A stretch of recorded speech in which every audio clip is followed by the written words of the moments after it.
आपका इस वीडियो में स्वागत है। हिंदी लोक भारती 10वीं कक्षा। आज हम देखने जा रहे हैं पहली इकाई की 8वीं कविता गजल। रचनाकार है मानिक वर्मा जी। तो बच्चों, इस वीडियो में आज हम देखने वाले इस कविता का स्वाध्याय। तो बच्चों, शुरू करेंगे हमारा स्वाध्याय। सूचना के अनुसार कृतियां कीजिए। एक गजल की पंक्तियों का तात्पर्य। यहाँ पर 2 पंक्तियां दी गई है और हमें इसका तात्पर्य लिखना है। पहली पंक्ति इस प्रकार है, नींव के अंदर दिखो, और दूसरी पंक्ति है, आईना बनकर दिखो। तो बच्चों, इसका जवाब इस प्रकार है। गजल की जो पंक्तियां दी गई है उसका तात्पर्य। पहली पंक्ति, नींव के अंदर दिखो, मतलब हमें प्रशंसा और वाहवाही का लालच त्याग कर बुनियाद की ईंटों के समान कुछ अच्छा और सुदृढ़ काम करना चाहिए।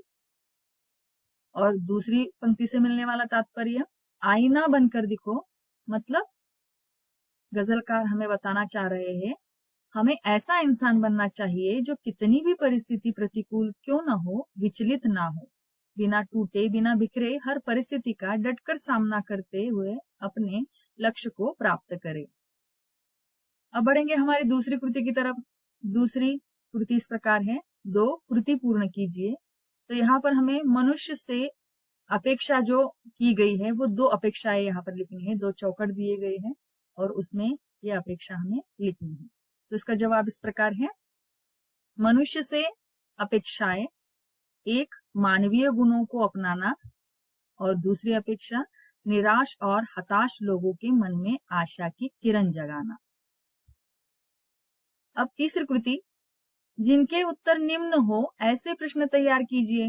यहाँ पर 4 शब्द दिए गए हैं और इन शब्दों के द्वारा हमें प्रश्न तैयार करने हैं, जिनके उत्तर यहाँ पर दिए गए शब्द हैं। पहला शब्द है भीड़, दूसरा शब्द है जुगनू, तीसरा शब्द है तितली, चौथा शब्द है आसमान। तो बच्चों देखेंगे किस प्रकार प्रश्न तैयार किए गए हैं। पहला शब्द भीड़, तो इसका प्रश्न इस प्रकार है, कवि भगवान की शक्ल को कहाँ देखना चाहते हैं? इसका उत्तर है भीड़। दूसरा शब्द है जुगनू, प्रश्न इस प्रकार है, वक्त की धुंध में रोशनी बनकर कौन साथ रहेगा? तो उसका उत्तर है जुगनू। तीसरा तितली, और इसका प्रश्न है, ना खिलते फूल पर किसके टूटे पर दिखेंगे? तो उसका उत्तर है तितली। चौथा शब्द आसमान, तो आसमान के लिए प्रश्न इस प्रकार है, गर्द बनकर कहाँ लिखना है? उत्तर है आसमान। अब चौथी कृति, निम्नलिखित पंक्तियों से प्राप्त जीवन मूल्य लिखिए। तो यहाँ पर 4 पंक्तियां दी गई है। पहली पंक्ति, आपको महसूस, और दूसरी है कोई ऐसी शक्ल। तो इनसे प्राप्त होने वाले जीवन मूल्य हमें लिखने हैं। पहली 2 पंक्तियां देखो, आपको महसूस होगी तब हर एक दिल की जलन, जब किसी धागे सजल कर मोम के भीतर दिखो। तो इन पंक्तियों से प्राप्त जीवन मूल्य इस प्रकार है, हमें हर एक इंसान से सहानुभूति और सहवेदना रखनी चाहिए। यह तभी संभव हो सकेगा जब हमें उनके हर एक दुख में, तकलीफ में सहवेदना महसूस होगी। हमें उनके दुख दूर करने का प्रयास करना चाहिए। अब अगली कृति से प्राप्त जीवन मूल्य इस प्रकार है। अगली हमारी पंक्तियां इस प्रकार है, कोई ऐसी शक्ल तो मुझको दिखे इस भीड़ में, मैं जिसे देखूं उसी में तुम मुझे अक्सर दिखो। तो इससे प्राप्त होने वाले जीवन मूल्य इस प्रकार है, इंसानों की इस भीड़ में जाने अनजाने चेहरे दिखाई देते हैं, उन सभी चेहरों में भगवान का रूप हमें दिखाई देना चाहिए, क्योंकि मानव ईश्वर का ही अंश होने के कारण हमें मानव धर्म अपनाते हुए इंसान रूपी ईश्वर की सेवा करनी चाहिए। अब 5वीं कृति, कृति पूर्ण कीजिए गजल में प्रयुक्त प्राकृतिक घटक। तो इसका जवाब इस प्रकार है, गजल में आए हुए प्राकृतिक घटक, फूल, तितली, मोती, सी। उसके बाद छठी कृति, कवि के अनुसार ऐसे दिखो। तो कवि ने ऐसे दिखने के लिए कहा है, नींव की तरह, मील का पत्थर बनकर, आदमी बनकर, आईना बनकर और रोशनी बनकर दिखने के लिए कवि ने कहा। अब अगली कृति है अभिव्यक्ति। तो अभिव्यक्ति में हमें क्या करना है?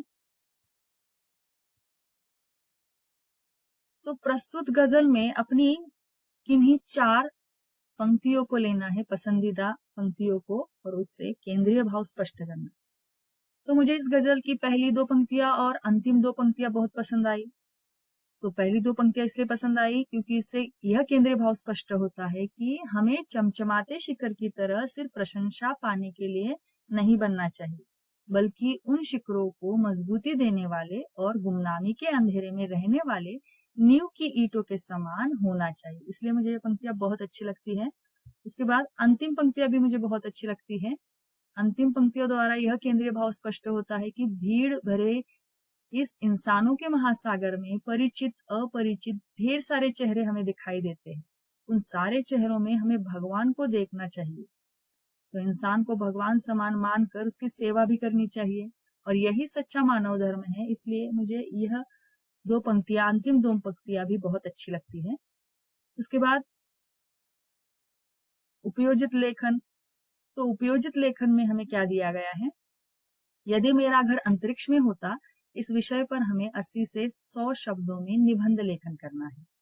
तो यहाँ पर मैंने अपने ढंग से निबंध लेखन किया है। आप इसे ध्यान से पढ़ सकते हैं और इसका सहारा लेकर अपने आप खुद का निबंध भी तैयार कर सकते हैं। तो आशा है आपको ये स्वाध्याय पसंद आया होगा, समझ में आया होगा।